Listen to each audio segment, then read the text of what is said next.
Hey everybody, today we're going to be reading chapter 13 of Leviticus. It's a super long chapter today, so please bear with me.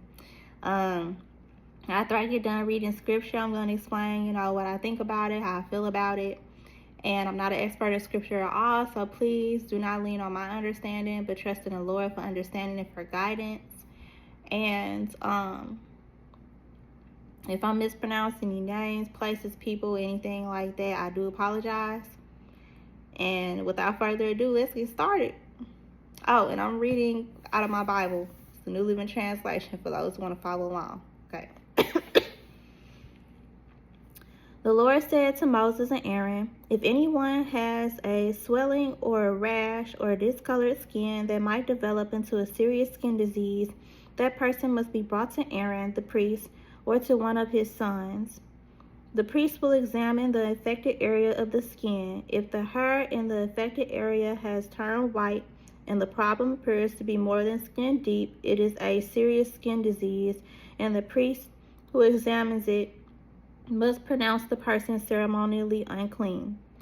But if the affected area of the skin is only a white discoloration and does not appear to be more than skin deep, and if the hair on the spot has not turned white, the priest will quarantine the person for 7 days.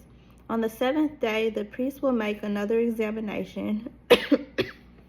Excuse me. If he finds the affected area has not changed and the problem has not spread on the skin, the priest will quarantine the person for 7 more days. On the 7th day, the priest will make another examination. If he finds the affected area has faded and has not spread, the priest will pronounce the person ceremonially clean. It was only a rash. The person's clothing must be washed and the person will be ceremonially clean. But if the rash continues to spread after the person has been examined by the priest and has been pronounced clean, the infected person must return to be examined again. If the priest finds that the rash has spread, he must pronounce the person ceremonially unclean, for it is indeed a skin disease. Anyone who develops a serious skin disease must go to the priest for examination. If the priest finds a white swelling on the skin and some hair on the spot has turned white, and there is an open sore in the infected area, it is a chronic skin disease, and the priest must pronounce the person ceremonially unclean. In such cases, the person need not be quarantined, for it is obvious that the skin is defiled by the disease. Now suppose the disease has spread all over the person's skin, covering the body from head to toe. When the priest examines the infected person and finds that the disease covers the entire body, he will pronounce the person ceremonially clean. Since the skin has turned completely white, the person is clean. But if any open sores appear, the infected person will be pronounced ceremonially unclean. The priest must make this pronouncement as soon as he sees an open sore, since open sores indicate the presence of a skin disease. However, if the open sores heal and turn white like the rest of the skin, the person must return to the priest for another examination. If the affected area has indeed turned white, the priest will then pronounce the person ceremonially clean by declaring, "You are clean." If anyone has a boil on the skin that has started to heal, but a white swelling or a reddish white spot develops in its place, that person must go to the priest to be examined. If the priest examines it and finds it to be more than skin deep, and if the hair in the infected area has turned white, the priest must pronounce the person ceremonially unclean. The boil has become a serious skin disease. But if the priest finds no white hair on the affected area and the problem appears to be no more than skin deep and has faded, the priest must quarantine the person for 7 days. During that time, the affected area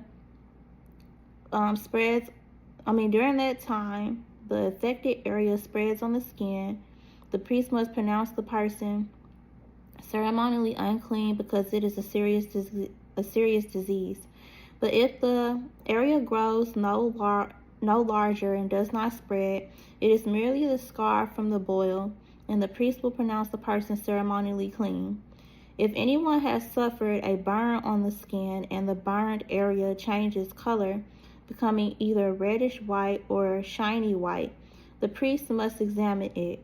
If he finds that the hair in the affected area has turned white and the problem appears to be more than skin deep, and a skin disease has broken out in the burn, the priest must then pronounce the person ceremonially unclean, for it is clearly a serious skin disease.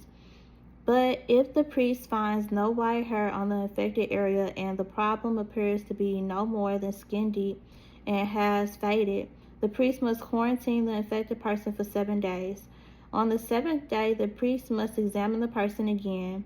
If the affected area has spread on the skin, the priest must pronounce that person ceremonially unclean, for it is clearly a serious skin disease. But if the affected area has not changed or spread on the skin and has faded, it is simply a swelling from the burn. The priest will then announce the person ceremonially clean, for it is only the scar from the burn. If anyone, either a man or woman, has a sore on the head or chin, the priest must examine it. If he finds it is more than skin deep and has fine yellow hair on it, the priest must pronounce the person ceremonially unclean. It is a scabby sore of the head or chin.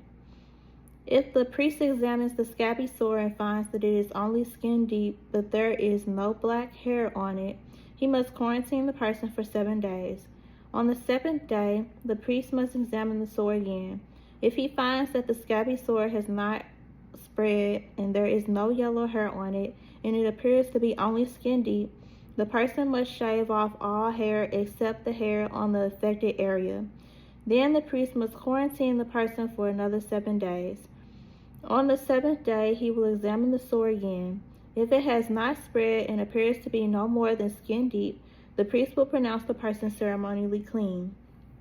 The person's clothing must be washed and the person will be ceremonially clean. But if the scabby sore begins to spread after the person is pronounced clean, the priest must do another examination. If he finds that the sore has spread, the priest does not need to look for yellow hair. The infected person is ceremonially unclean. But if the color of the scabby sore does not change and black hair has grown on it, it has healed. The priest will then pronounce the person ceremonially clean. If anyone, either a man or woman, has shiny white patches on the skin, the priest must examine the affected area. If he finds that the shiny patches are only pale white, this is a harmless skin rash and the person is ceremonially clean. If a man loses his hair and his head becomes bald, he is still ceremonially clean. And if he loses hair on his forehead, he is simply as has a bald forehead, he is still clean. However, if a reddish white sore appears on the bald area on top of his head or on his forehead, then it is a skin disease.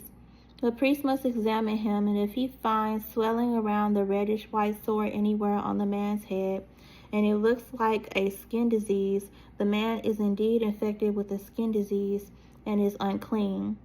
The priest must pronounce him ceremonially unclean because of the sore on his head.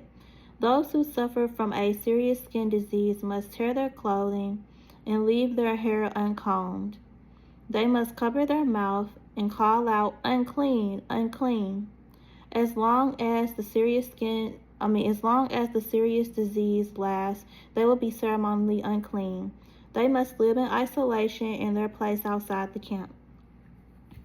Now, suppose mildew contaminates some woolen or linen clothing, woolen or linen fabric, the hide of an animal, or anything made of leather.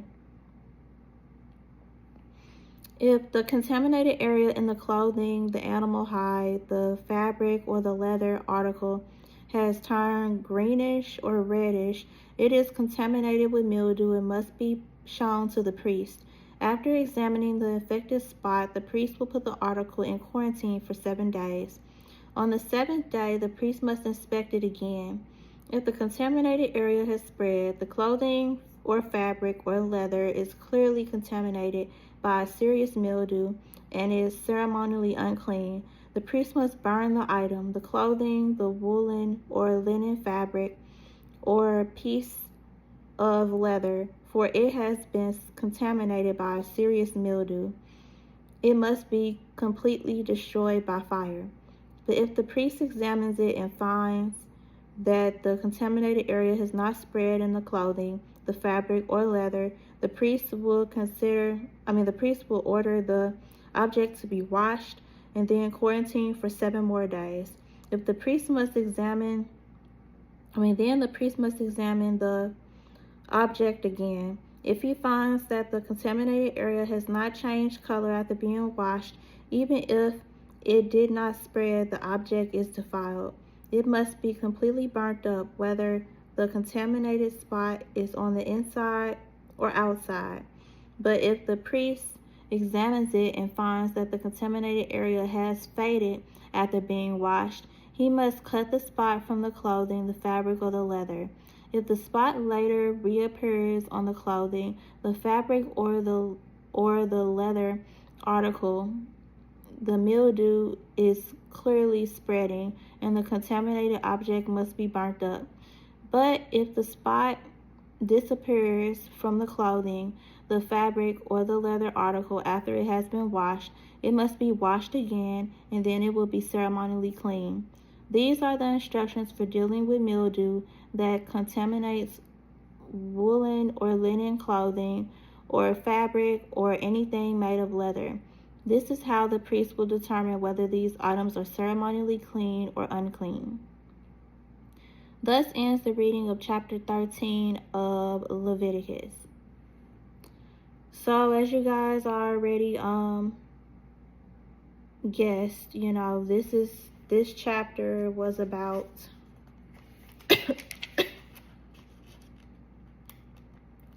hold on. This chapter was about serious skin diseases, and it was about, the treatment of contaminated clothing.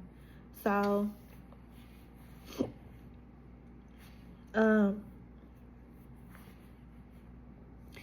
since Jesus is our priest forever, I guess it's like you can ask Jesus anything. You can talk to him about anything. No problem is too big or too small for him. He cares about even the littlest details. So, if you feel like you have a skin disease or something, consult the Lord about it. He'll let you know if it's a serious skin disease or not, whether or not you'll, be okay. You can ask him for healing, or ask him how long it's going to take for this to heal, or what you got to do. Talk to the Lord about it. Same thing with clothing. If you feel like your clothes is contaminated or whatever and need to be burnt or whatever, talk to the Lord about it. I'll never forget this story that I saw on TikTok. I'm not sure if it was, just somebody making it up or not, but I feel like not, because it was, I think it was a woman's testimony, like for real testimony. But basically she had got up in the morning and she was going to an interview and she really wanted the job. So she asked the Lord what should she wear, for that day. And he told her to wear this red shirt. And she was skeptical about wearing, that color to an interview because, normally you're supposed to wear certain colors, to an interview. But she ended up wearing the red shirt because the Lord told her to and she asked. So she went to the interview, and basically at first she didn't get the job.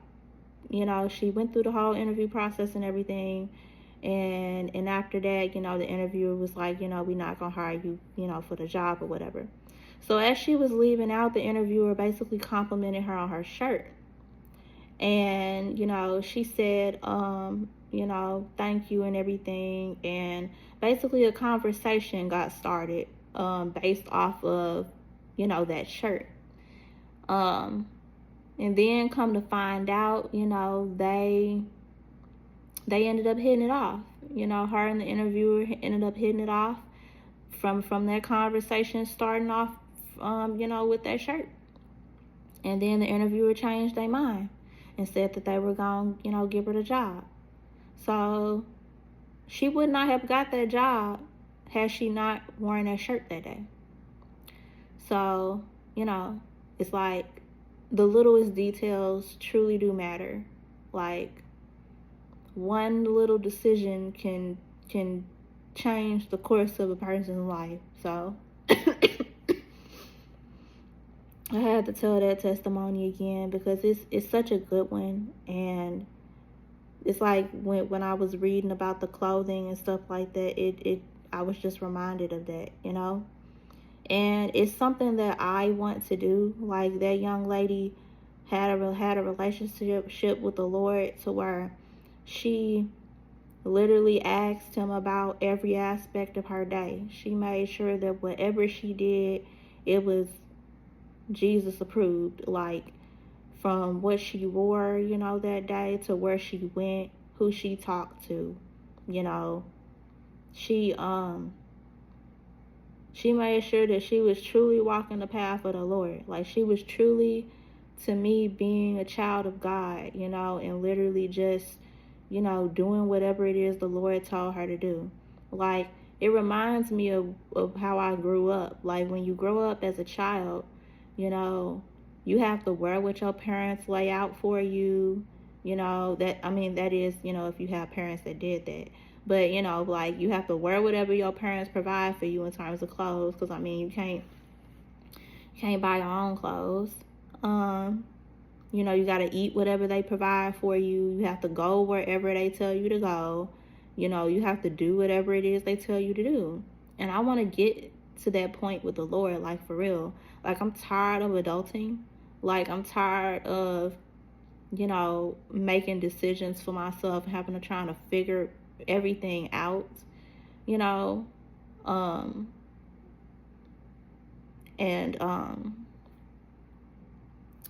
it's like recently, I'm not even gonna lie to you. You know how it be scams and stuff like that going on, and everything. How, like, they'll contact you on your phone and ask you to, like, send them money or whatever. I've only been scammed like a couple times in my life. One time I caught on to it immediately. It's like they were pretending to be somebody that I knew through Messenger or whatever app that was. And I caught on to them, because I'm looking like, I know this person in real life, but they would never ask me to do something like that. And if they did, they would probably call me and ask because of, their age and what generation they come from. So, yeah, it's like I lost a little money that day. But, I caught on to it, well enough to where, I put a stop to that and I blocked them and everything. And then come to find out, that lady did approach me at church and asked me, did I text her or whatever? And I'm like, no. And I was like, did you text me? And she was like, no. So, we both found out that it was some scammers trying to get to the both of us. So, I didn't let her know that I kind of fell for it, but put a stop to it early, before I, wasted any more money. But,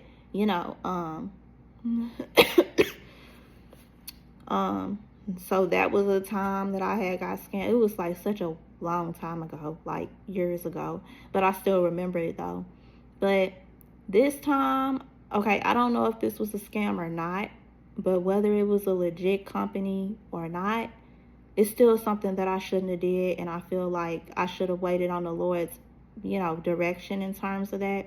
But basically, I had got a text message from from some person claiming to be a recruiter on Indeed or whatever it was.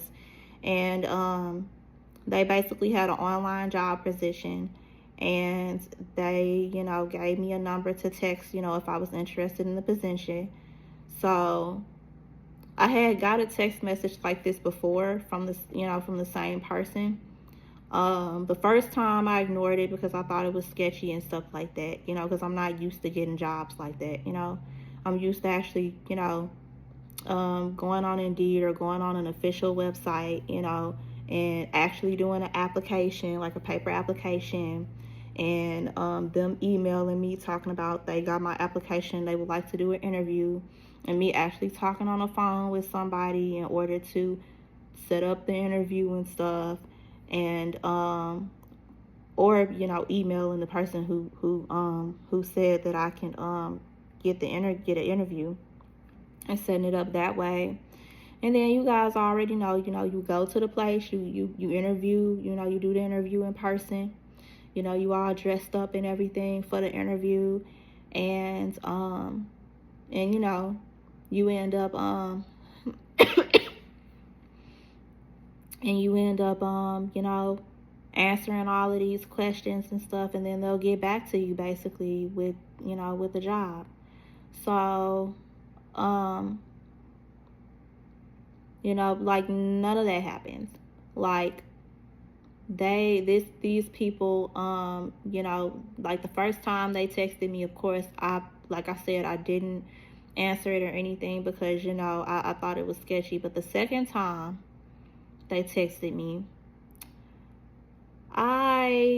it's like I asked the Lord whether or not this was from him or not and everything. If it was from him, I'd do it. If not, I wouldn't. But me, being the, type of person that's always had to make decisions for herself, always had to take care of herself, always had to figure it out on her own. Like, and when I say that, I mean, like, in terms of school and just, a job and stuff like that. Like, I made the decision. I made the decision that I was going to contact them because I'm looking like, they contacted me twice. And, I want to be open to new opportunities or whatever, like the Lord told me to be. But he also said that he would make it known in my spirit when it was from him. And honestly, I didn't feel anything. That should have been an indicator right there. But, me, basically I made the mistake. And I, contacted them. I texted the number and said that I was interested in the job or whatever. And they set me up with a mentor. I downloaded this app, where they met, where they, often message people and stuff. And the mentor, she, trained me or whatever on how to do the job. It was 2 days worth of training, and it's like everything was going good until the third day. It's like I'm not gonna get all off into what the name of the company was and what pay it was and all that. I don't want to do all of that, but basically it got to the point where there was an aspect of the job where their system was set up to where, like, there is a chance for you to make, like, double the money, but you have to invest money you have to spend money in order to, make the double money. And I ended up basically putting in like a significant amount of money. And it's like you had to pay the money in order to move on. Like, you could not, if you didn't pay the money in order to move on, continue the work and stuff like that, then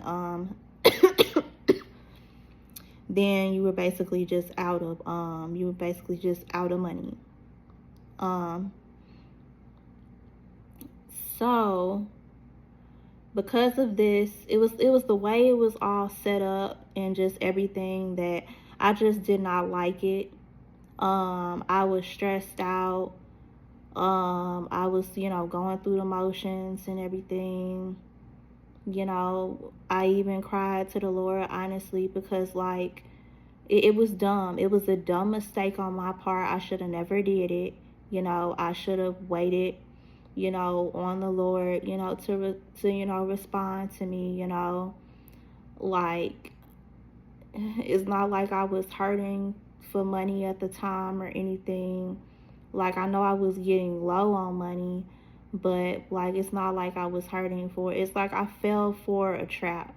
I feel like, I, you know, got sucked into something that I shouldn't have been involved in. And what made it worse is that I was trying to, like, come up with the money in order to finish, my work, so that way I could, get paid. Because the first 2 days I actually did get paid. That's why I say I don't know if it was a legit job or not. But whether it was or not, like, it's still not a job that I needed to be doing, considering my situation. So, plus, of course, the Lord did not, I didn't wait on the Lord's answer with that. And based off of what He already instructed me, before, like, I should not have even, did that. But basically, I had, confided in my family. I told them about my situation and was trying to, get the money in order to complete the project, because I mean, I couldn't invest any more of my own money at all. I had already invested, such a significant amount that, I just couldn't do. I couldn't do anymore. And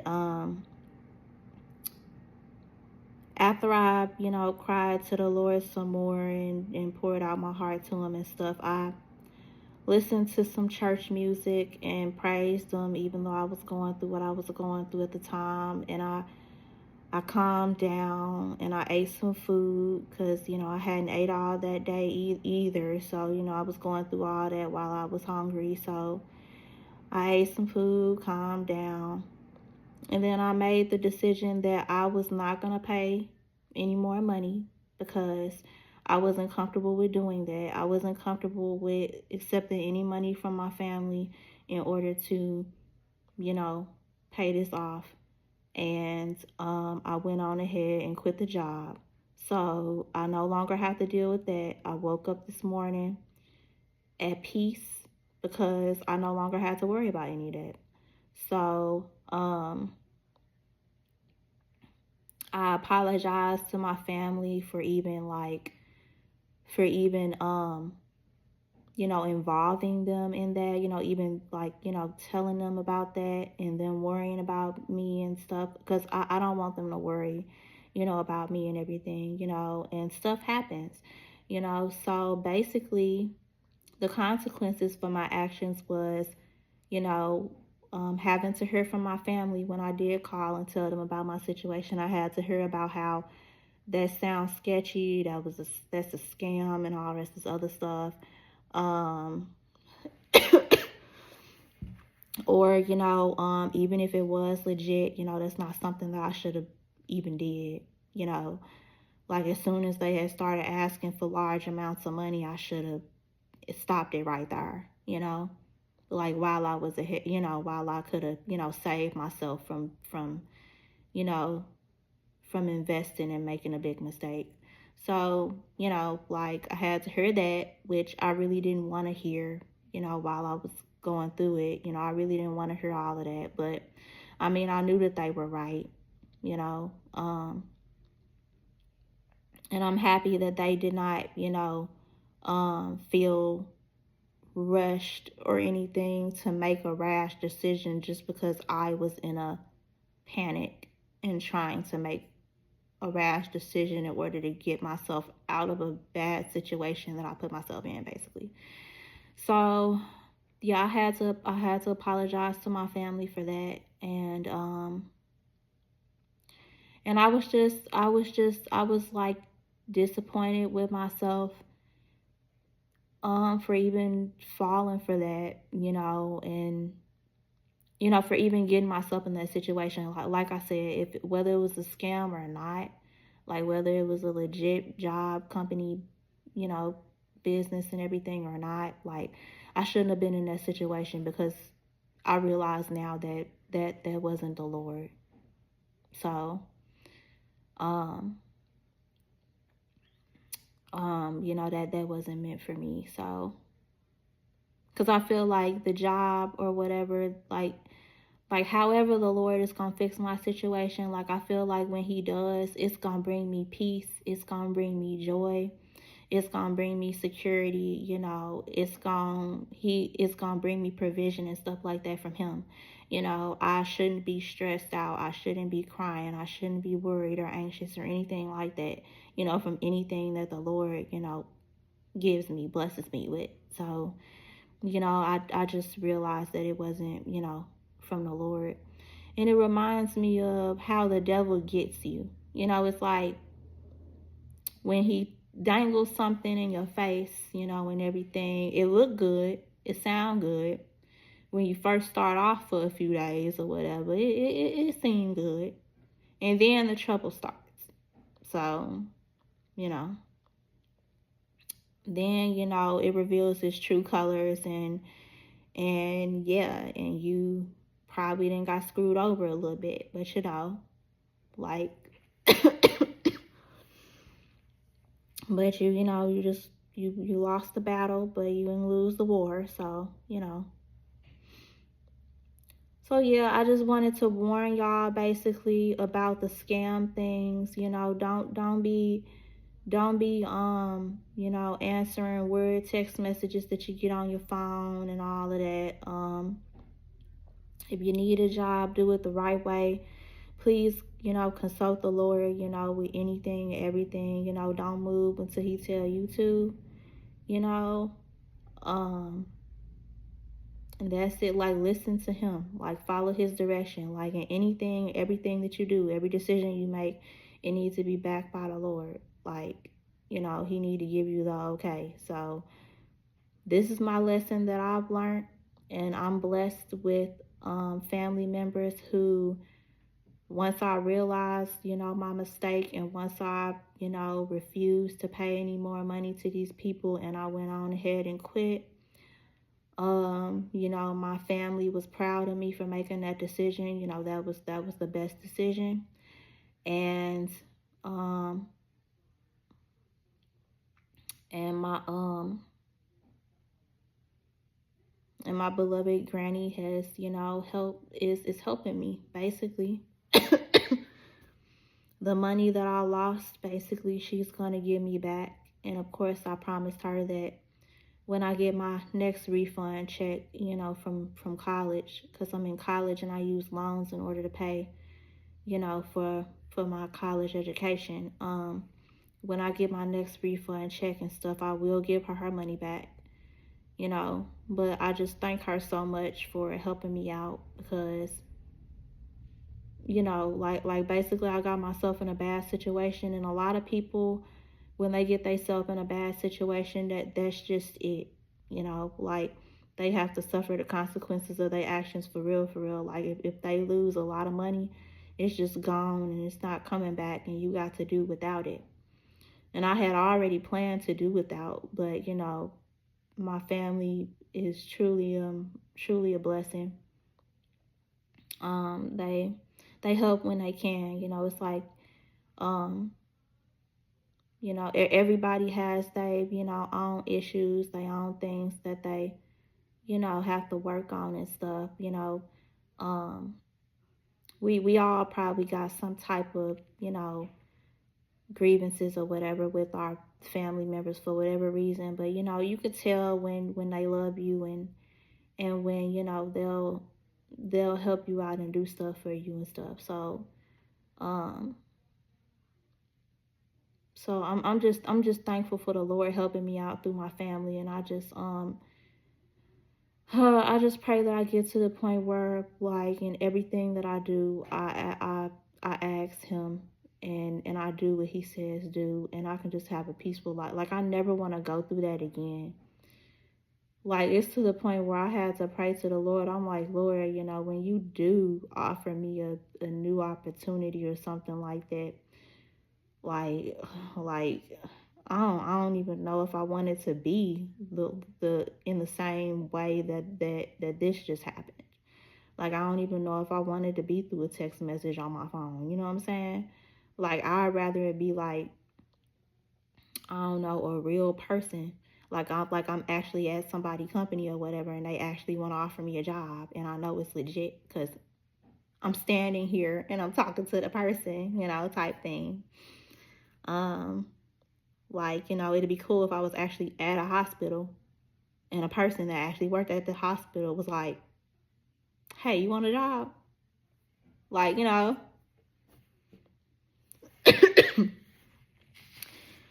But yeah, I just had to tell y'all about that, honestly. Like, honestly, that's the reason why when, my previous video when I did Leviticus chapter 12, that's why I seemed kind of, off and not, like really enthusiastic or excited about, doing the Bible study and everything with y'all, because like it's like reading the Bible did make me feel a little better. It did. But at the same time, it's like I could tell that I was still, going through something. And even talking about this, I'm probably sure you could tell, I went through some stuff. Like, all of this happened like yesterday. So I just had to tell y'all though, because I wanted to warn you. So hopefully this video reached the right people. And I wanted to let y'all know, it ain't always sunshines and rainbows over here. I be having my ups and downs with the Lord too. And I just feel like this is one of these moments where I don't know what the heck is happening. Like, sometimes I wish I could just hear his voice, like him just like actually talk to me. Like, I can hear his audible voice just talk to me. It's sad that he went silent like that. I mean, he still talked to us, yeah, but it ain't like, the way that he used to, in like in the Bible, like in the Old Testament and New Testament, when he was here on earth, when Jesus was here, so, you know, but he still talks to us. We just gotta, pay attention and stuff. And so I just gotta pay attention to the ways in which he communicates with me now. And I need to also put in some work so that way I can, become more spiritually sensitive, like, fasting and, meditating on this, word and stuff like that, clearing my mind and, renewing my mind and, trying to get rid of all the noise of the world and like really try and focus in and, on him. So, on Jesus, on the Lord. So, yeah, that's about it, y'all. That's all I gotta say. I just had to talk to y'all about that today. Had to warn y'all, don't be falling for these scams now. Don't be falling for these scams. And don't let anybody, like try and hurry up and rush you into a job position, because that's another thing that I should have picked up on, Um, if it's not from the Lord, don't let them rush you into a job position, okay? But if it's from the Lord, go ahead and do it, because I mean, it's from the Lord. So yeah, you do that. But if it's not from him, don't let nobody rush you into doing anything. They'll be all right. You know what I'm saying? Like, you got to do what's best for you. Like, do your research. I was annoyed that my family was, asking me questions and stuff, because I really I just wanted help. I didn't feel like being questioned on my whole, on the whole situation and them wanting to know so many details.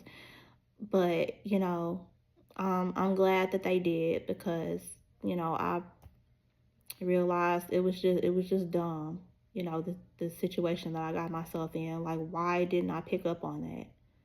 I think low key, I was literally I was drawn in by the amount of money that I could make, and that's what got me. It was like it was like a moment of because it's been almost like 2 months since I left Walmart, and I was, running low on the refund money that I got from college, from when this semester started. So it's like in my mind I already knew that, hey, eventually you're gonna run out of money, and you're gonna run out of money soon. So when this text message came, it was like, and when I saw, the potential of how much money I could be making, I'm looking like, it's like I fell for the trap. So don't fall for it. Is all I gotta say. Don't get scammed. Do your research. If you need a job, apply for jobs and do it yourself. Um, but I say, always, ask the Lord and wait on Him, because He knows. But yep, I'm fine though. Thinking back on it, it was dumb. But I already had my emotional thing yesterday, and I'm cool because I no longer have to deal with it anymore, and my family, got my back, and I'm good. I just have to I just gotta be vigilant, because the devil really do be attacking people, and really do be tempting people and stuff, like with things. It's evil stuff out here happening, like people getting scammed, people getting sex trafficked, and just all the rest of this other stuff, like people getting kidnapped, and like stuff like that straight up be happening. Like, I know that I be watching this stuff happen. It's like, like when you watch shows like Dr. Phil or anything like that, it's like you hear about this stuff happening. But it's always crazy when it happened to you, like I don't know. It's like I'm just reminded of all the different ways in which the enemy could literally mess your life up. Like, for a moment, I feel like for some days I was just acting outside of the Lord's will. And you want to know another thing? Like, literally, like this job, like I was so like consumed and happy about the job and the money, that I think for like the past like few days when I was going through that, it was like I made money my idol for a minute. Like, I made money my God. Like, I put it in the place of the Lord, to the point where um when I woke up in the morning, like I didn't, it's like I prayed, my morning prayer, but then I didn't, read my Bible. I didn't do all the things that I normally do with the Lord before I do anything else. Like, I just instantly got online in order to do the job. Like, and that was concerning for me, because I'm looking like, and I noticed that too. I'm looking like I'm so engrossed in this job that I be putting the Lord second, and I don't like that. Like, so this just wasn't it just wasn't a good situation that I had got myself in. But I'm out of it now. I'm super happy about that, and I cannot wait to continue on this journey with the Lord. And honestly, I'm always happy about my struggles. I know they sucked in the moment, but I love the lessons that I learned from them in the end. And it's when we truly are down and at our lowest point that we truly do call out to the Lord and seek Him and stuff. So, but it's like I want to call out on Him and seek Him, and be that, eager about it and everything, even when I'm not struggling and going through stuff. I just, I don't know. I'm just tired of struggling, basically, like financially, and just Like, I'm 26, gonna be 27 in October. You know, I feel like I've been in school all my life, and I feel like I haven't, like, I don't know, I just feel like I just don't have anything to show for, you know, all of the money that I have gotten from school and stuff. And I don't know, like, I'm just ready to, like, live my life. Like, I have so many dreams and so many things that I want to do, and the Lord has revealed to me some things that I'm going to you know, do in the future, and I'm just like, I'm ready. Like, I want to do those things. Like I want to be one of them women of God that the Lord can actually use, and who is fulfilling their purpose, and you know, always working for the Lord and on fire for the Lord and stuff. It's like whenever I see a pastor or something who truly was ordained, you know, and anointed and stuff by the Lord to do that, and I see them preaching and doing what it is the Lord told them to do and being obedient and stuff, it's just a wonderful thing. It is a wonderful thing. Like, I love watching Pastor Philip Anthony Mitchell of 2819 Church. I love seeing him preach. I do. I do. And I love hearing his testimony too. Like how the Lord called him to do that. He didn't want to do that. He ran from that for some years. And he ended up doing it. At the end of the day, he ended up doing it. And look at him now. Look at him now. Like, and he ain't afraid to tell people too that he ain't want to do this. But, you know, he doing it because the Lord called him to do it. And, you know, he gonna be obedient, and he wanted to be known that he was a good steward of what it is the Lord gave him. And I want to do the same thing. I want to be a good steward of what the Lord entrusted me with.